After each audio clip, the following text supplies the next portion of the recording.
So, Kamera läuft. Zweite Kamera läuft auch. Herzlich willkommen, liebe Zuschauer, beim Model Y Juniper Video. Ja, die Sonne scheint, ja, bestes Wetter und ich war gerade für euch hier im Tesla Store in Berlin und habe mir das neue Model Juniper mal so hands-on angeguckt. Ja, bin in alle Winkel gekrochen für euch und habe mir das mal wirklich ganz genau angeschaut. Denn die Frage ist ja immer, wir haben alle Bilder und Videos gesehen, ja, aber wie ist das real? Ja, wenn man sich das real anschaut, ist ja immer noch mal ein bisschen anders. Und das mache ich in diesem Video. Ja, hier meine Meinung, wie ich das empfunden habe. Und ja, und dann schauen wir nochmal auf das Thema Mini-Mikrocamper, ja, weil das Model Y ist ja ein wunderbarer Mini-Camper. Ja, ihr seht hier meine Faltmatratze. Ich mache hier gerade so ein paar Experimente wieder. Das Video kommt demnächst. Aber deswegen Kanal abonnieren, seid gespannt. Und denn das Thema interessiert mich und begleitet mich hier in diesem Kanal. Ja, also, und das Model Y Juniper ist nochmal ein Tick besser in dieser Hinsicht. Ja, also freut euch drauf. Und im dritten Punkt, ja, da jetzt gehe ich nochmal ganz kurz drauf ein. Macht das jetzt noch Sinn, ein normales Model Y zu kaufen? Denn immerhin gibt es das ja noch. Ja. Das Model Y Juniper erstmal nur in der Launch Edition, so über 90.000, über 60.000 Euro, also auch nicht günstig. Und die kleineren Varianten gibt es immer noch als Nicht-Juniper-Variante. Aber macht das irgendwie noch Sinn? Ja, dazu kommen wir auch noch. Und jetzt soll es losgehen, Model Y Juniper. Also, liebe Leute, ich war eben im Store, habe mir das angeguckt. Das Design, ja, das ist ja immer die Frage. Ja. Das ist Geschmackssache, ja, das geht mir ja leider auch so. Aber das neue Juniper, ja, es sieht da so ein bisschen aus wie Robocop. Hat ein bisschen was vom Cybertruck. Ich finde es gut. Es sieht futuristisch aus, auf der Höhe der Zeit. Allerdings wird es auch ein bisschen beliebiger, ja, denn viele andere Autos sehen ähnlich aus. Aber das ist Geschmackssache. Ja, vorher natürlich auch schick mit dieser kleinen Entenschnauze. Jetzt Robocop. Ich persönlich fand es jetzt beim Anschauen so gut wie auf den Bildern, also auf jeden Fall schick. Das würde mich nicht davon abhalten, das Auto zu kaufen. Also das Design finde ich gut, wenn auch eben jetzt ein bisschen beliebiger. Ich habe mir die Lampen angeguckt. Ich dachte, da drunter, da wären noch Nebelleuchten oder so, aber das ist, glaube ich, dieses Erkennungsauge, ne? Das, was zur Matrix nicht gehört. Wir dachten, auch der Tesla-Mann da im Store dachte, ja, da kommt Licht raus, aber kam irgendwie nicht. Aber vielleicht geht's auch, keine Ahnung. Auf jeden Fall habe ich mir auch diese kleine Kamera da mal genauer angeschaut. Die Frontkamera. Das ist schon interessant. Ja? Es ist so, ich fahre mal hier noch ein Stück vor, dass man hinter mir noch vorbei kann. Jawollo. Man kann mit einem Tastendruck auf dem Lenkrad, kann man diese Kamera sofort einschalten und gucken. Das ist sehr praktisch, ja, so beim Einparken. Und man kann dann auf dem Display neuerdings durch so einen Swipe die Kamera, die Hintenrückkamera sich anschauen oder Swipe nach oben, zack, dann seht ihr wieder die Frontkamera. Also sehr praktisch.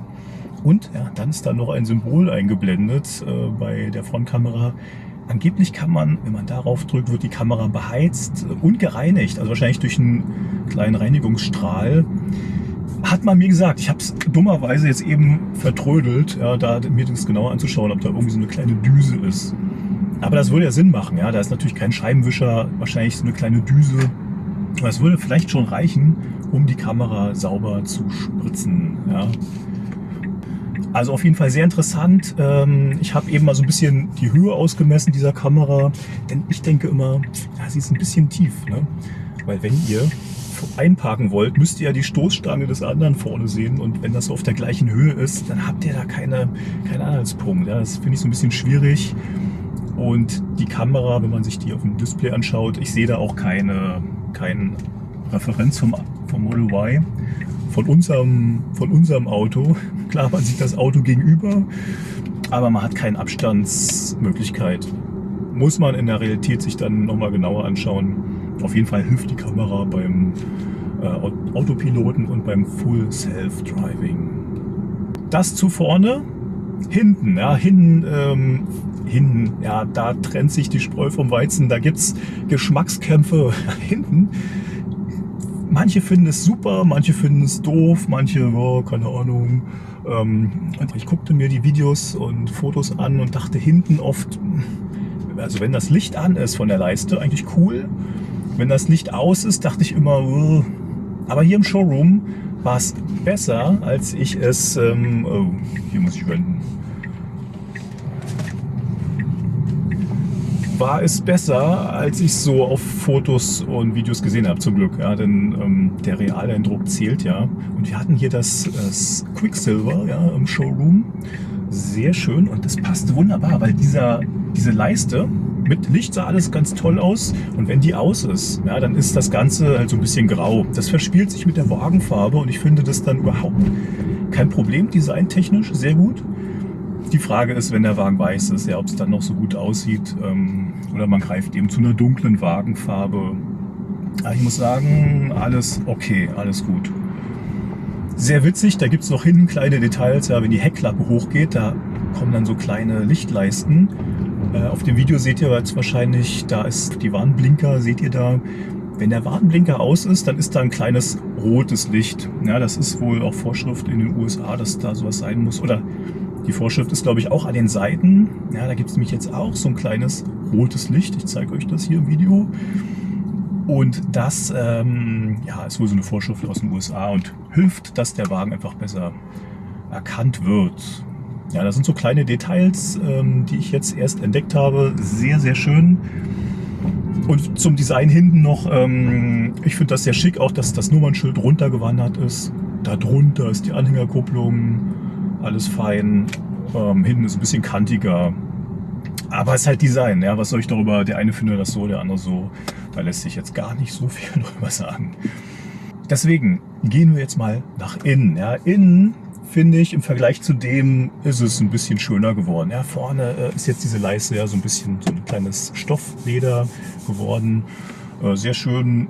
Ich denke, da gibt es dann weniger Probleme als mit dieser weißen Leiste, ja, denn die blendet manchmal hier im Spiegel so ein bisschen. Ich glaube, dem Grau ist es ein bisschen reduzierter dann, sehr schön. Was ich nicht so cool finde, dann hier, wir haben im Showroom jetzt die weiße Ausstattung gehabt, dass das, was hier bei mir dieses Alcantara ist da jetzt so ein weißes Alcantara oder so ein weißes Leder, keine Ahnung. Das finde ich nicht so schick auf Fotos und Bildern. In real hat es mich jetzt aber auch nicht gestört, dass das hier weiß war. Also alles okay. Die Lautsprecher sind hier eingearbeitet. Also es ist ein Tick schicker.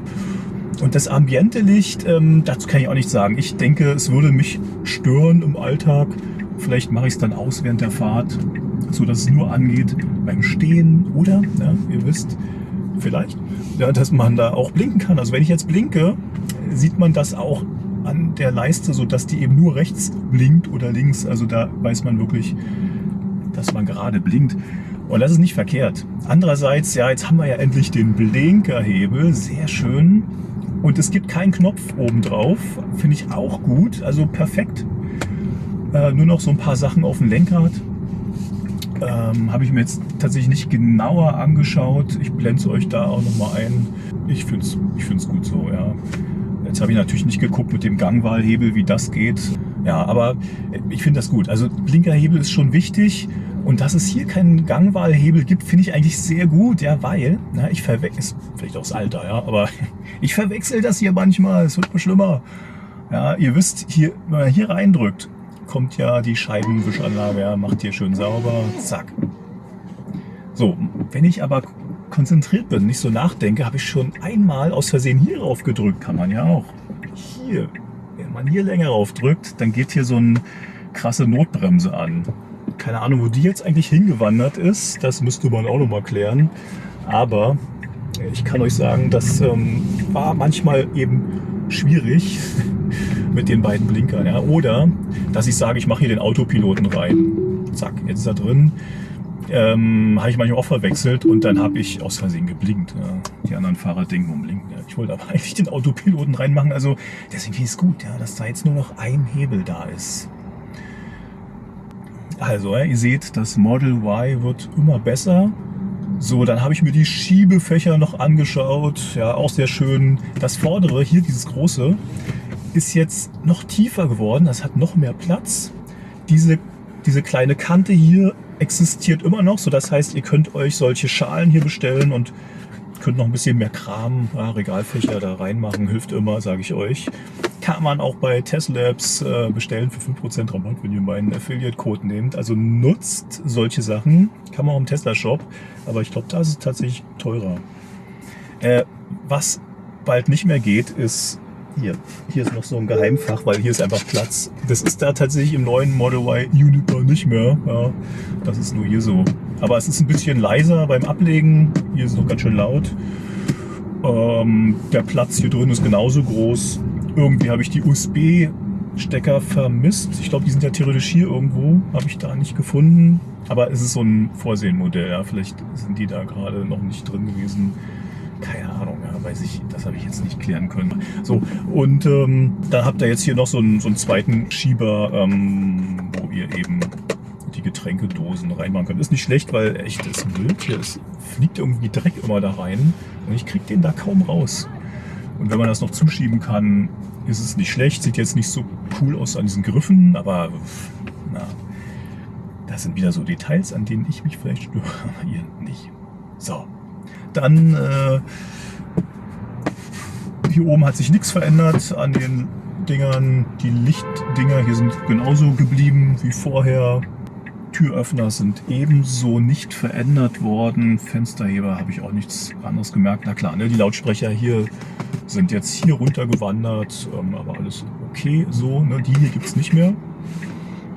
Und dann würde ich sagen, kommen wir mal nach hinten, weil hinten, da sind eigentlich auch ein paar spannende Veränderungen. Und ich würde sagen, jetzt, wir gehen mal in den Mini-Camper-Modus, weil ich finde ja, Campen im Model Y, also alleine, ist sowieso echt super gut. Ihr habt ja ein richtig tolles, großes Campingauto für ein bisschen Liegefläche, Stauraum zu Genüge. Klar, zu zweit wird es ein bisschen enger. Fürs Mini-Camping ist natürlich cool, ja, dass es jetzt hier diesen Monitor gibt, den ich hier nicht habe.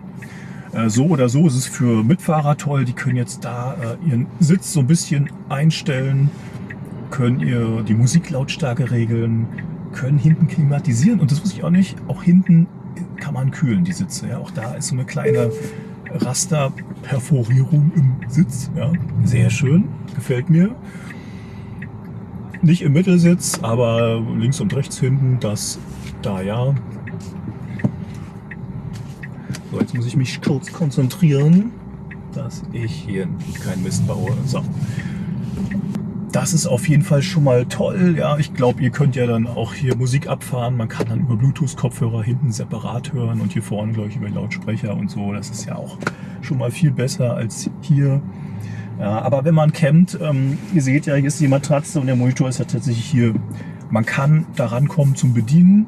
Das ist jetzt 1,90 Meter lang, diese Faltmatratze. Zum Fernseh gucken ist es ein bisschen blöd. Ja, da könnte sein, dass man dann nach vorne guckt, wenn man hier liegt. Oder man geht nach vorne. Ja, also das ist nicht so ideal, aber na gut. Ja. Und wenn ihr eine 2 Meter Matratze habt, das ginge auch. Aber dann kommt man gar nicht mehr, kann man gar nicht mehr auf den Monitor gucken. Darunter, ja, ist so der kleine Lüfterschlitz. Das geht dann auch so ein bisschen weg, das Gebläse. Also wenn es so, dann ist gar nicht schlecht, da kommt hier noch ein bisschen was an. Die restliche Lüftung kommt hier von unten. Und was ich ja wirklich cool finde, ist eben mit diesen LED-Leisten, ja, dass sie jetzt fürs Camping ein bisschen mehr gemütliches Raumlicht hier drin erzeugen können. Also wirklich wunderbar. Also sogar auch eben hinten, wie wir es ja auch beim Highland schon gesehen haben, da geht das auch. Und ansonsten habt ihr ja noch diese Lampen und hier hinten die beiden, da hat sich nichts verändert. Und wenn man sich auch noch ein bisschen gemütliches Licht machen will, dann kann man auch hier so ein bisschen was basteln und kann die Lampen hier oben in dem Sonnenschutz auch verwenden. Also sehr praktisch. So, die Rücksitze sind jetzt elektrisch fahrbar. Also auf jeden Fall geht das vom Display, dass die wirklich elektrisch runterfahren in so einer mittleren Geschwindigkeit. Der mittlere macht das nicht, der ist aber gekoppelt mit dem, ich glaube hier mit diesem hinteren Rücksitz hinter dem Fahrer. Und dann geht das auch automatisch, wenn das da entkoppelt ist, ja, dann mal angenommen, diese Mittelteil liegt unten, weil ihr da gerade ein paar Skier reingepackt habt. So, dann wollt ihr das Ding aber auch elektronisch hochfahren, das geht nicht. Ne? Also man müsste dazu den Sitz hinter mir runterfahren Und dann rastet es auch noch nicht ein. Ja? Und ich habe das ausprobiert. Da muss man diesen Mittelteil so ein bisschen zack hochlupfen. Dann rastet es ein, das hört ihr. Und dann kann man auf jeden Fall über diese Kofferraumtasten oder über diese Display-Tasten das hintere linke Teil hochfahren. Und das rechte auf jeden Fall separat geht natürlich auch. Ich habe ja hier das Problem noch bei Model Y, dass hier, ne, das ist, irgendwie ist hier so eine kleine Kante. Seht ihr das? Das ist bei mir so. Ich weiß nicht, ob es bei anderen alten Model Ys auch so ist. So, ihr seht, ich habe hier noch die Hutablage. Das sind so Details, da kommt im nächsten Video dazu. Ja, nicht das nächste, aber das bald übernächste. Und da erzähle ich euch diese ganzen Details hier auch noch. Also auf jeden Fall abonnieren meinen Kanal. So, und das ist beim Model Y aber weg. Also diese Kante ist beim Juniper nun weg. Also es ist wirklich eine schöne Ebene. Trotzdem geht das natürlich so ein bisschen hoch, ja, hier in Richtung Fahrer. Das muss man irgendwie immer noch austarieren. Aber spannend ist es auch im Kofferraum geworden. Ja. Da gibt es nämlich eine neue Hutablage, die man noch besser falten kann. Also die kann man so klein falten, dass die in den Keller, ja, in den Subtrunk, da kann man die verstauen. Ich finde die ist aber auch so klein, die können wir auch zur Not hier in den Fußraum legen und oder woanders hin parken. Also kein Thema, falls man den Subtrunk eben benötigt. Und was noch spannend ist, also diese Sonnenblende lässt sich eben anders falten und sie lässt sich so falten, dass wenn man diese hochklappt, kann man die hinten oben so reinlupfen und dann bleibt die in dieser Stellung. Und man kann dann in den ganzen Kofferraum was reintun. Das ging vorher nicht so richtig. Ja, ich musste tatsächlich diese ganze Platte immer über die Rücksitze so reinschieben in den Vorderraum. Und ja, diese Falttechnik kann ich mit meiner nicht machen. Und das ist irgendwie ein anderes System. Das ist, glaube ich, jetzt magnetisch, aber sehr schön. Funktioniert auch nicht immer und in jeder Position. Manchmal ist es auch wieder ein bisschen komisch. Also auch da wird es Fans und Hater geben, ja, sage ich jetzt schon mal. Ich finde es aber cool, dass es einfach nur so ein Brett ist, was so ein bisschen man falten kann. Zur Not eben auch hier als Sitzverlängerung nutzen kann, damit die Matratze sich nicht so biegt. Ja. Das ist nämlich alles so eine Tricks. Und diese Hutablage passt auch hervorragend hier hinten so rein. Ja. Also das ist beim Juniper auch so. Da hat sich nichts geändert. So, wir cruisen hier durch Berlin. Ja, gibt es noch eine Sache. Also gut, hinten die beiden Ausbuchtungen. Ja, da ist nach wie vor kein Boden drin. Das ist so, wie es ist. Aber ihr wisst, da kann man Zubehör kaufen. Ich finde es nicht schlecht. Ich habe das gemacht. Ich habe da jetzt so einen kleinen Eimer drin. Der ist nicht wichtig, aber da kann man jetzt so eine Bodenplatte rauf tun und da hat man da so einen Raum, kann drunter was wegmüllen, verstecken und kann diese Platte rüber machen, kann da auch nochmal was aufstellen. Also das ist schon praktisch als Zubehör, Testlabs, 5%. Nach wie vor kommt man hinten an den hinteren versteckten Kofferraum schwer ran. Man muss immer den Subtrunk-Brett hochheben. Da fehlt gerade noch so diese Lederschlaufe, aber vielleicht kommt die noch rein. Und wenn man das hochgehoben hat, dann kann man hinten das so ein bisschen anwinkeln und da Regenschirm, Decke oder irgendwas drin verstauen. Oder ich mache die manchmal hoch und schiebe die hinter die Sitze. Na, das geht schon immer. Dann ist dieses Brett weg und ihr könnt ich habe da auf mein Faltrad dann reingestellt, dass wenn ich den Boden habe, wird das da sehr eng. Also muss ich dieses Brett wegnehmen und schiebe das da rein und dann passt mein Faltrad da rein. Also sehr, sehr praktisch. Habe ich schon mal gesagt heute, das Wort. Ansonsten Subtrunk, ja, da hat sich jetzt nichts verändert. Das sieht irgendwie noch genauso groß aus. Der 12-Volt-Anschluss ist noch da. Hier ist auch ein 12-Volt-Anschluss. Da hat sich nichts geändert. Was ich ein bisschen merkwürdig fand, die beiden Lautsprecher hinten waren nicht da. Aber ich denke, wie gesagt, das ist so ein Vorsehenmodell. Ich habe die gesucht und gesucht, die sind irgendwie weg. Vielleicht sind die jetzt da oben drin in diesem Schweller, ich weiß es nicht. Man hat mir gesagt, dass hier ist ja so ein Mitteltöner oder so ein Hochtöner. Mir hat man gesagt, dass jetzt in diesem Weiß hinten da auch noch versteckt Hochtöner vielleicht sind. Keine Ahnung. Irgendwo sind die ja, da gibt es Zeichnungen. Und ich denke, ganz hinten, da kommen die dann noch rein. So, ich würde sagen, jetzt haben wir alles abgefrühstückt. Jetzt klären wir nochmal das Thema. Dieses Model Y gibt es ja noch. Ja? Macht das Sinn, das jetzt noch zu kaufen? Also es gibt einen Grund, liebe Zuschauer, warum man das noch kaufen könnte. Wenn wir ein bisschen lauter reden, der dieselt hier ganz schön. Ich würde sagen, das ist halt der Subwoofer. Ja? Denn wenn man das Standard Range, also nicht Allrad, Standard Range bestellt, in der Zukunft, das Juniper, dann wird da kein Subwoofer drin sein, sondern eine reduzierte Soundanlage mit weniger Lautsprechern, kein Subwoofer. Und wem das wichtig ist, ja, der müsste entweder jetzt noch zugreifen, dann könnte man sich ein Standard Range, ein kleines günstiges Model Y kaufen mit Subwoofer und mit ausreichenden Lautsprechern. Allerdings gibt es auch gerade keine Rabatte, also deswegen denke ich so, eigentlich wäre es cool, wenn jetzt nochmal so ein kleiner Rabatt käme. Macht wirklich nicht wirklich viel Sinn, da jetzt das Geld so wie es ist, so zu nehmen wegen einem Subwoofer. Also diese ganzen Verbesserungen finde ich schon cool. Ja. Aber wie gesagt, der Subwoofer oder sogar 2 Subwoofer werden nur im Juniper Allrad drin sein. Und das ist ja dann doch wieder eine Stange mehr Geld. Und da muss man jetzt gucken, ob man jetzt noch zugreift. Vielleicht kommt noch ein Rabattangebot, keine Ahnung. Nutzt meinen Rabattempfehlungscode. Ich glaube, über 2 könnte ich noch profitieren. Von euch ist egal, glaube ich. Ihr könnt die einfach nutzen und dann auch nochmal, glaube ich, 500 € Rabatt einstreichen. Ja, aber das ist so der für mich einzige Grund, vielleicht nochmal das alte zu nehmen. Ja? Denn es ist ja doch günstiger, ein Subwoofer. Also an der Stelle kann ich sagen, das ist schon cool, wenn man steht, man spürt den, der ist gut, die Soundlage ist sehr gut, wenn man steht. Wenn man fährt, verliert sich ja der Bass oft und dann ist es so, ja, da müsste man hier wieder was verändern oder lauter machen. Und dann ist wirklich die Frage, ob so ein Juniper mit einer normalen Soundanlage ohne Subwoofer auch ausreicht. Denn es soll ja leiser sein durch besseres Fahrwerk, vielleicht eine bessere Isolierung.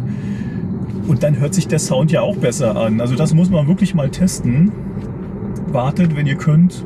Aber das sind so meine Worte an euch, ja, falls euch der Sound irgendwie sehr wichtig ist.